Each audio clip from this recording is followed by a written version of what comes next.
to Toki Abel Adeolu, taking Ade from Adebayo and taking Lulu from Olusola.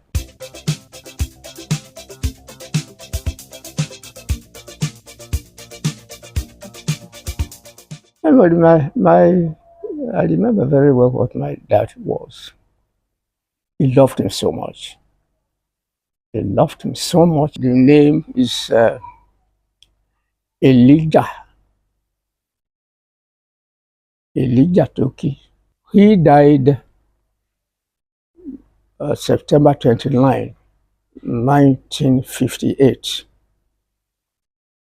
So I enjoyed my father very well, but he did not enjoy me, and I did not later, because when I left home, when I finished my standard 6 examinations, in those days, you must reach 10 years before you can start any school.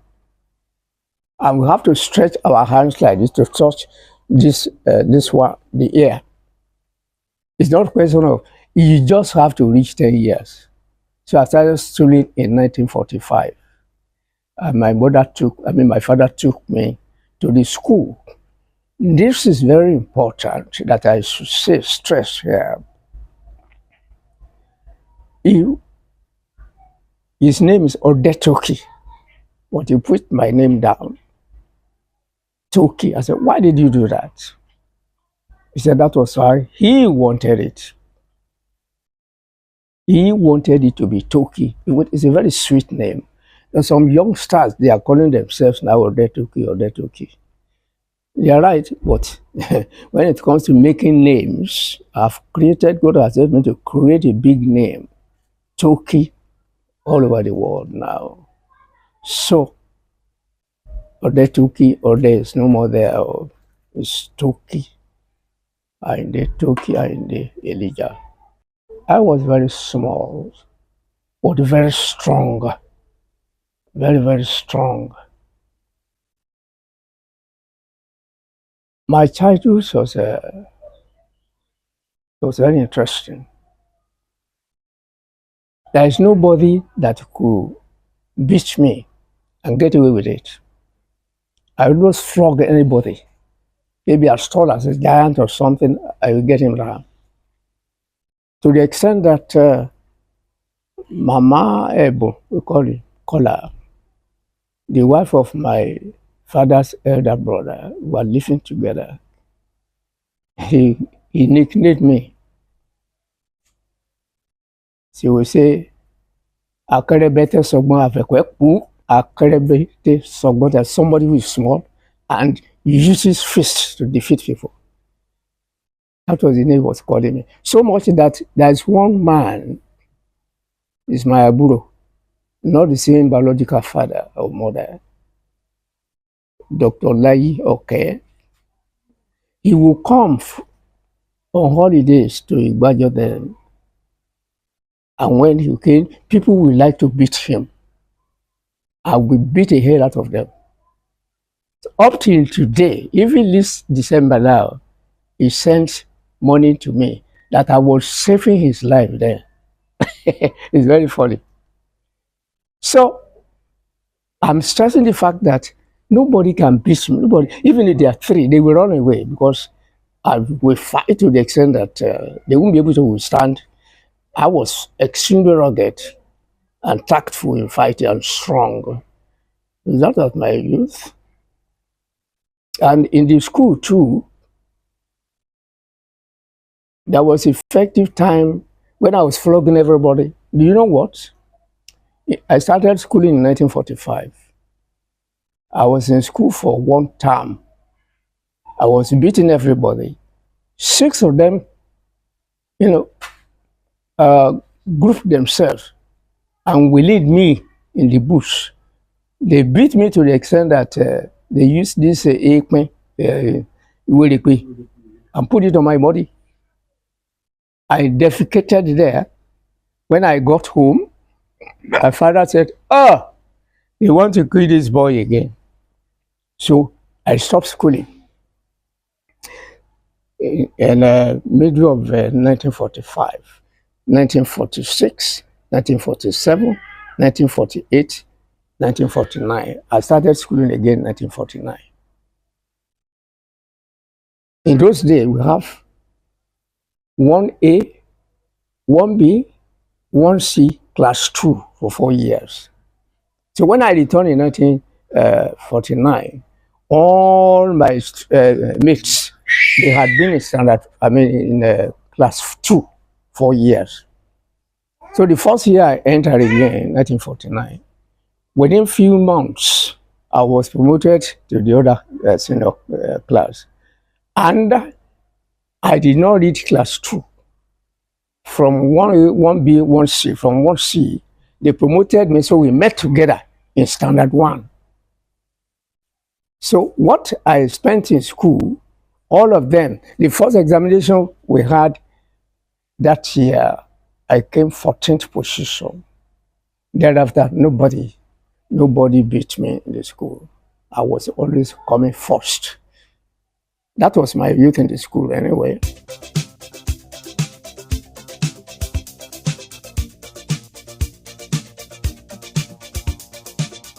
Well, I think that's interesting. It will interest you all.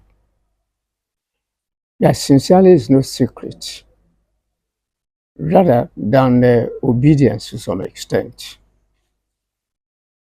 Why did I say that? At the time I was born, there was no hospital, there was no clinic, no nothing. But we were actually under a treatment of herbs. So my father knew more or less somebody who could heal anybody. There are times, for instance, when you be having stomachache, and my father would say, "Oh, go and drink Igbasa." That is the previous yesterday's fermented ugro or emu, palm wine. But if it was a serious case, you know what my father will do? He will bring you near and set his mouth on the biblical. He will say, I've taught some of the children too. He will say, afukakomo, afukakomo, afukakomo, 3 times. Ṣé torí ẹ̀kọ́ kan ìkèlè ẹ̀kọ́ kan lọ sí ń sọ ọmọ ọlọ́mọ báyìí 3 times? Fi ọmọ ọlọ́mọ sílẹ̀ ń fún ẹ ní ìkèlè ẹ̀kọ́ kan rẹ̀ 3 times. Then the stomach will go away. It's wonderful, just like that. That's how we're living. And in the farm, this I don't know the biological name for ebolo, for ebolo. When we get into the farm, do you know what happened? We will eat in the morning, okay? We are not coming, and the same vicinity anyway, but you don't have to come back home to the hut because we want to have a dinner. No. So we will pluck this away bolo and squeeze it, even without washing hand, due to herbs taken. And of course, one can easily link that to what God said in Genesis chapter 1. Verses 16 to 29 specifically. He created everything and made man a powerful controller of those things he created. And he told us there, all of us were just disobeying God. He told us that we should be eating leaves and fruits. By not eating fruits and seeds and leaves, we are cutting our life shorter and shorter. I have watched it in my life. Lizard, I've seen lizard, even everything, they are eating leaves. Chickens and all the rest of it, they are eating leaves. All the animals, goats and sheep or everything, they are eating leaves. I have a book which is Hallelujah Diet. Every cooked food is a dead food. So what we were eating in the farm in those days contributed a lot to my longevity. But then thereafter, when I grew up, when I started working, I can bet you for it. I don't know how I managed to survive because of the alcohol that I was taking. Those people that were taking alcohol together, some of them died 40 years ago. Most of them died even after thereafter. But today, I have only 3 or 4 people that were still there. But all of them, they have not been drinking alcohol again. So what I mean is, longevity of life depends on what you eat and what you drink.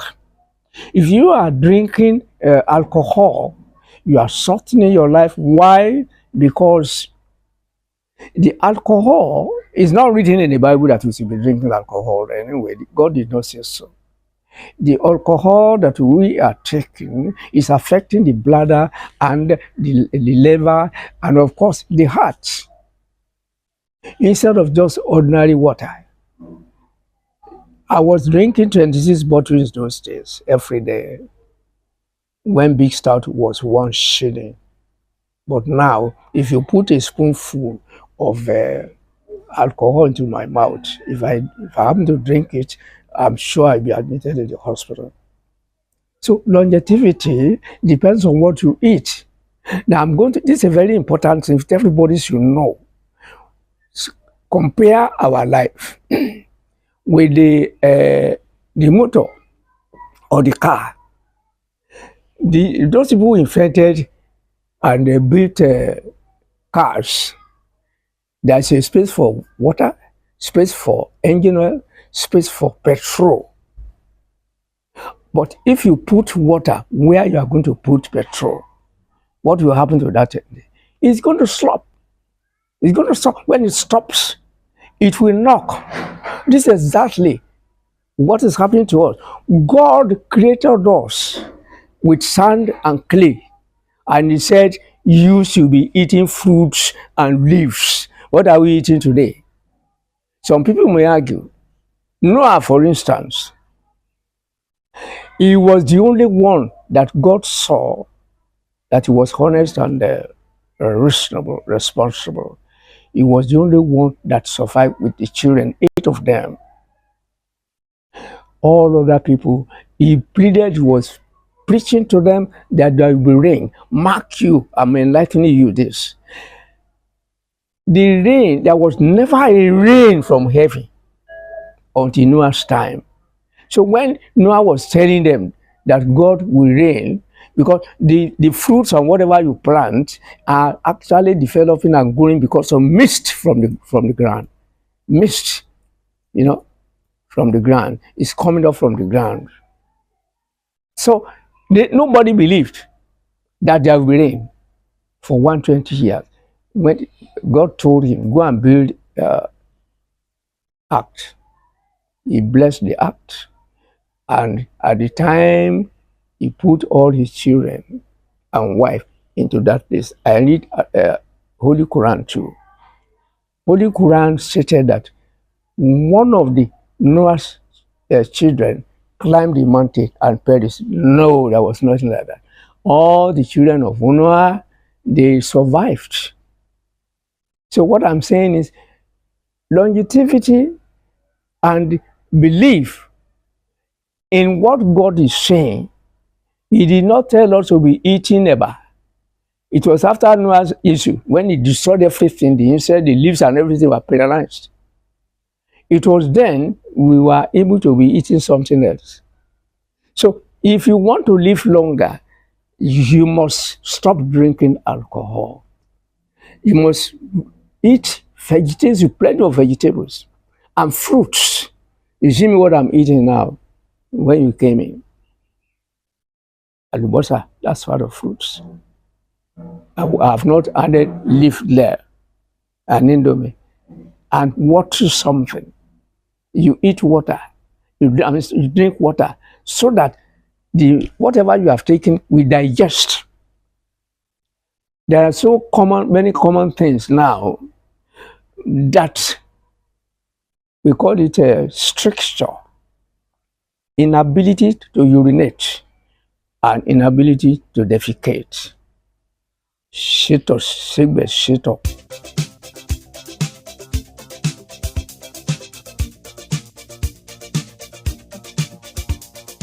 This is very important actually. You see, Matthew 5, chapter 5.